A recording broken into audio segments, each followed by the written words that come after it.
Vohay ny vavahady mba hidira ny firenena marina izay mitana ny fahamarinana.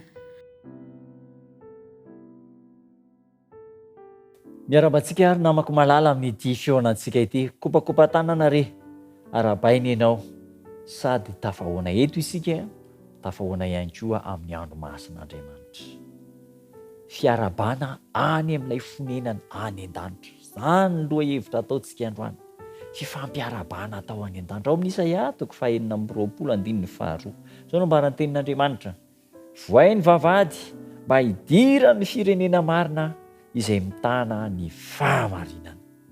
Sary an-tsaina, sary anohatra izay angalana eritreritra ny zavatra miandry anao, miandry rehefa tonga eo amin'ilay vavahadin'ny lanitra isika.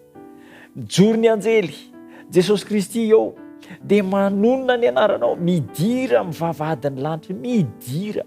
Izany ny zavatra tsy maintsy izy eo. Kanefa dia izao, manomboka eto an-tany ny fiainana any an-danitra. Manomboka eto an-tany ny fiainana any an-danitra. Zava-dehibe izany ry namana. Tsy hoe any an-danitra izany vao zava-baovao ny fiainana any an-danitra, fa dia ny eto an-tany dia anarantsika ny fiainana any an-danitra. Iainantsika ny fiainana any an-danitra. Satria zanak'Andriamanitra isika. Ny zanak'Andriamanitra dia manana fiainana mitovy amin'Andriamanitra. Ny zanaky ny mpanjaka dia manana ny fiainan'ny mpanjaka.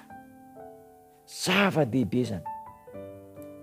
Zany mahatonga antsika hifananatra, hamaky ny tenin'Andriamanitra, ary indraindray aza ho sari-piaro mihitsy, sari-piaro amin'ireo toetra mampanao, fomba mampiainana, teny avoaka, mahakasika ny fitondrantena amin'ny mahazanak'Andriamanitra antsika. Satria ny antony tsy dia hoe sari-piaro loatra antsika, satria izay ny tiantsika, izay ny metimety amintsika, dia izay tsy mifanaraka amin'ny eritreretintsika dia tsy izy, tsy izany. Fa ny tena tanjona dia izao, ny hanamboatra ny lehilahy sy ny vehivavy rehetra mba hanana ny fiainan'ny lanitra dia ny etỳ an-tany. Izany ingeny mahatonga an'ilay hira manao hoe ny fiainan'ny lanitra ambony dia andramako sady etỳ, fa fiainana kanto sy tony asambarana fatratra ery. Eto no fianarana ny fiainana any an-danitra.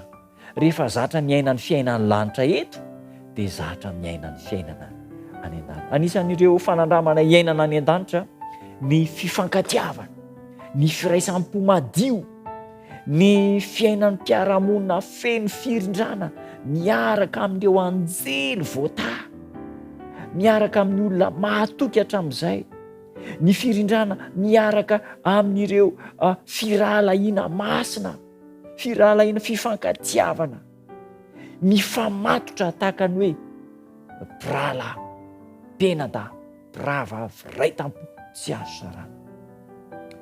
Tombontsoa lehibe ho antsika ray aman-dreny, ny mampianatra ny zanantsika ny fitsipika sy ny fenitry ny fiainana any an-danitra.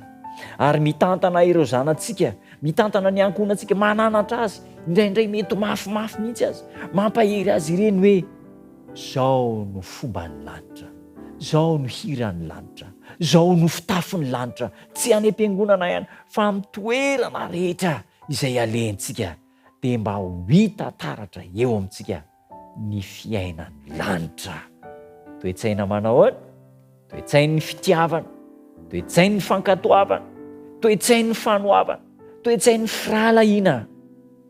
Vohay ny vavahady mba hidira ny firenena marina dia izay mitana ny fahamarinana. Raha ho azavaina izany andininy izany, lava dia lava, fa izao ny tiana ambara. Tianao ve ny iainana any an-danitra? Tianao ny iaina any an-danitra? Tsy misy tsy tian'izany. Andeha hifampivavaka isika, andeha hifampitantana isika, iaina ny eto sahady ny fiainana any an-danitra, fiainan'ny fitiavana, fiainan'ny fankatoavana, fiainan'ny firindrana sy ny filaminana. Ho tanteraka aminao zany, ho tanteraka aminy, ary andray fanapahan-kevitra isika, andeha hifankaty, andeha hifampitantana ho any an-danitra, hivavaka isika.